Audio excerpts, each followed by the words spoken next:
Good day everyone. Today we'll be continuing our discussion with motion. So in the last class I have just introduced you to the chapter. Today we'll be discussing a very important concept, that is displacement. So when I say the word displacement, you must have heard this word in your junior classes. What is displacement? What do you mean by displacement? So in the junior classes, you might have read that the distance or the shortest distance between the two positions of an object is known as displacement. This is what basic definition which you might have come across in your junior classes. But we'll see today some more things related to displacement today. So let us understand this. Suppose there is a body A which is at position x1 at initially the body A, or initially that body is at position x1, and this x1 is having magnitude, or you can say value of 2 units on any reference axis, x, y, z, anything. It is this x1 is having what value? 2 units on some axis.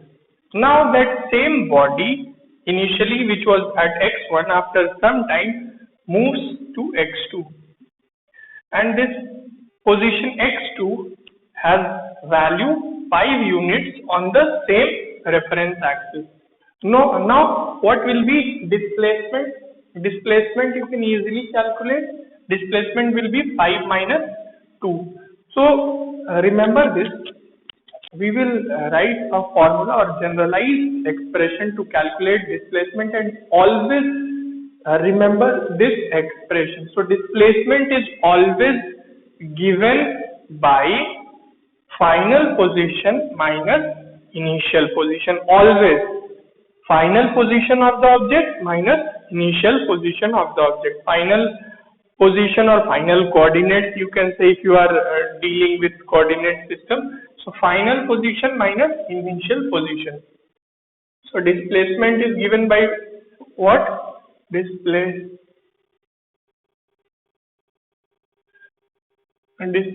is equal to what? Final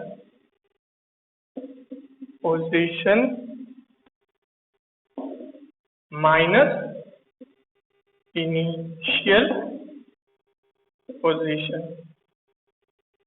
Always remember this formula, final position minus initial position. Why you have to remember this? We'll be seeing some examples, or we'll be talking more about this thing. So in this case, final position is what? Final position is x2, which is 5 units, and initial position is what? x1. So it will be 5 minus 2 is equal to 3. It may be any unit. It may be centimeter, meter, millimeter, kilometer, anything, depending on the type of axis you have chosen or the unit of measurement you have chosen. So final position minus initial position gives you the displacement. Suppose this displacement is generally, you will find this notation in textbooks, that is generally denoted by delta x. Remember this, they will denote it by delta x. Generally they use this notation, but in some textbooks you can find some other notations also. So no need to worry if you find something other than delta x. Generally they use this notation only. So suppose if the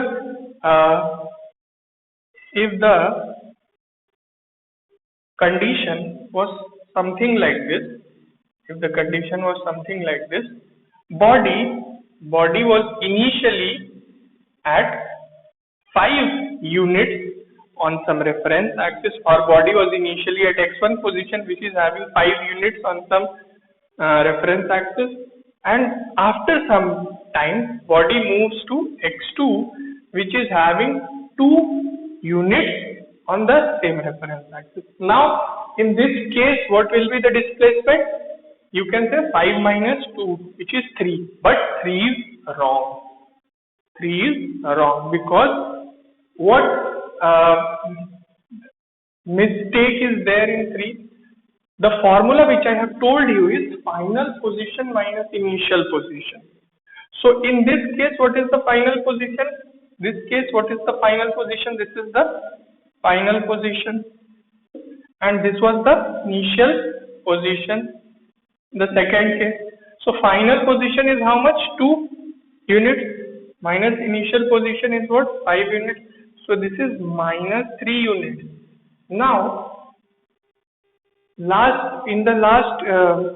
just before this example or the example just before this one, the answer was 3 units. Now this is minus 3 units. So what is the difference between 3 and minus 3 units?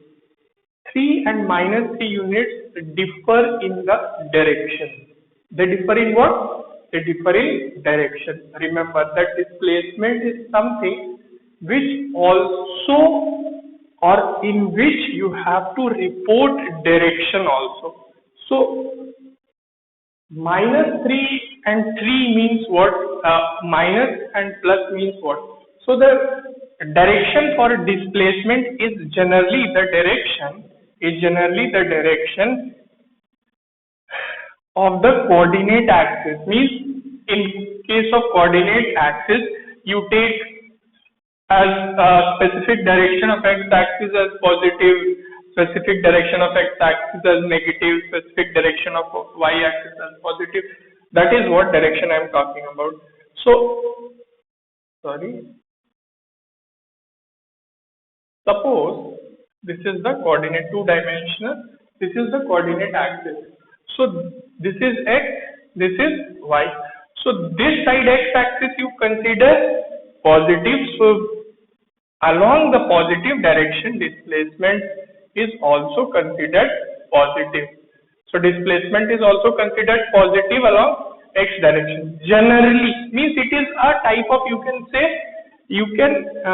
conventionally it is used. It is not that you have to always take positive x-axis as the positive direction of displacement. No, you can change it.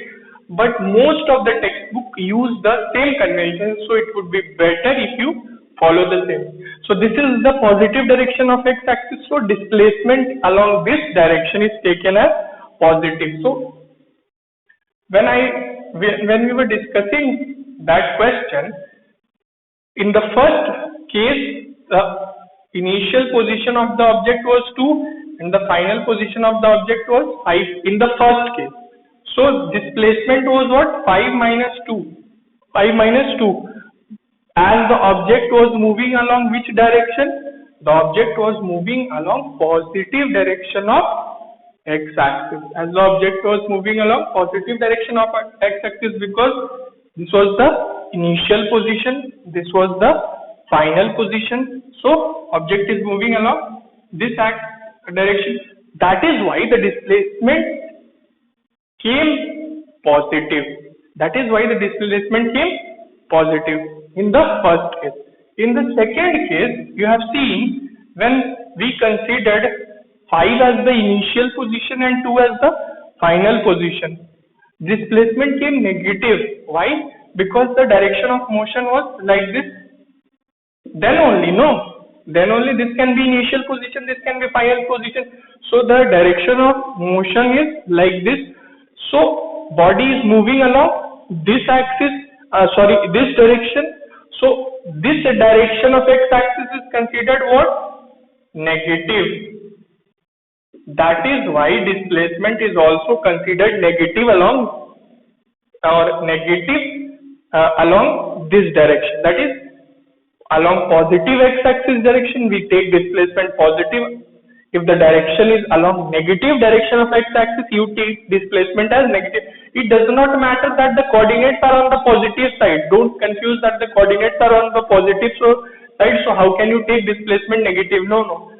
This negative denotes that its direction is directed towards which direction of x-axis? Negative direction of x-axis. Remember that. Similarly, if you are given y coordinate, then displacement along positive direction of y-axis will be considered what? Positive direction of y-axis will be considered positive, and displacement along negative direction of x-axis will be considered what? Negative. So this is how, this will be delta y because it will denote displacement along y-axis. When I am using delta x, that means displacement along x-axis or change in x-coordinate. So when you describe change in y-coordinate, it will be delta y. That displacement will be denoted by delta y. So this is the sign convention you will be coming across in case of displacement. So here we have come across a quantity in which there is number associated with it, that is 3, but that 3 was also having some sign associated with it. That is, that 3 was either positive. In the first case, displacement was plus 3. In the second case, displacement was minus 3. So these type of quantities which have magnitude means number, as well as some direction associated with them. Direction is denoted by that sign. So these type of quantities which have magnitude as well as direction associated with them are known as vector quantity. So displacement is a vector quantity. We will be discussing it in detail, don't worry. But this is a type of quantity which will come across in class 11, that these type of quantities in physics have magnitude as well as direction. Now this is about displacement. There is one more thing which you know, known as path length. What is path length? Path length.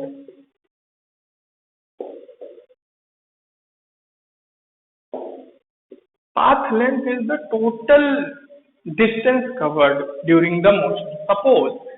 Suppose there is a reference axis and there are various points on this reference axis situated at various positions. This is origin, this is point A, this is point B, this is point C, this is point D. Point B is at distance 30 centimeters, point 40, this is 50. Now if this is origin, this side it will be negative, let it be minus 10, just 2 or okay, no problem. We will be discussing about path length. So suppose a body starts from O, that is origin, and moves to A. Now the path length will be how much? 30 units. It may be meter, centimeter, kilometer, depending upon the system of units used. So if a body moves from O to B, the path length will be 30. If a body moves from O to B and returns back to O, then the path length will be how much? Means the body moves from O to B and then returns back to origin. Then how much is the path length? Path length will be 30 units. It has traveled 30 units in this direction plus 30 units in the opposite direction. So the path length will be 60 units, 30 in this, 30 back, 60. And what will be the displacement? Displacement will be 0.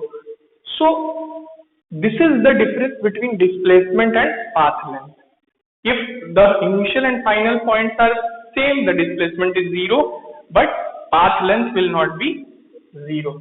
Suppose the body moves from O to C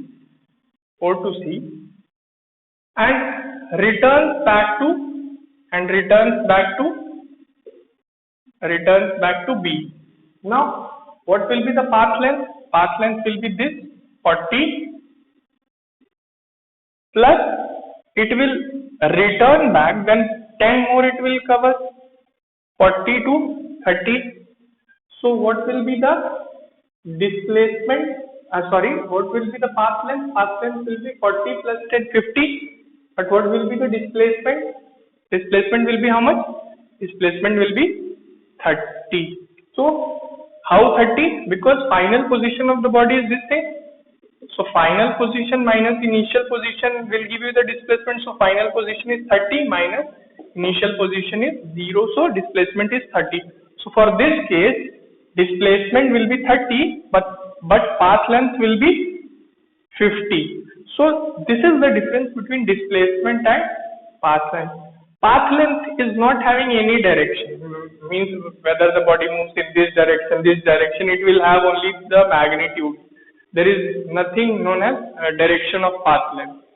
But displacement, as you have seen, was having direction. So the type of quantities in physics which have only displaced magnitude are known as scalar quantities. So path length you can say is a scalar quantity, but the displacement which we have seen, which was having magnitude as well as direction, is a vector quantity. So today we'll keep it till here only. We'll continue discussing some more topics about motion in the next class. Thank you so much.